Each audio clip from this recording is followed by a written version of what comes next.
In this lesson, we'll explore some commonly used functions that apply specifically to strings.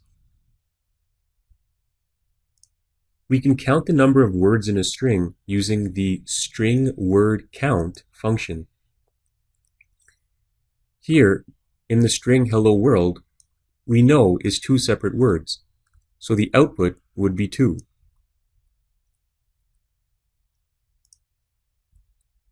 We can reverse words in a string using the string reverse method. In the string hello world, the output in reverse would be as follows. We can see that here.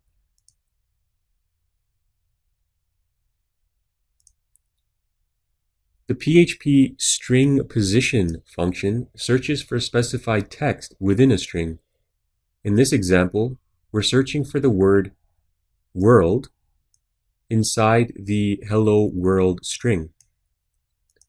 The output in our web browser is 6 because the word world starts at the 6th character position inside the string hello world.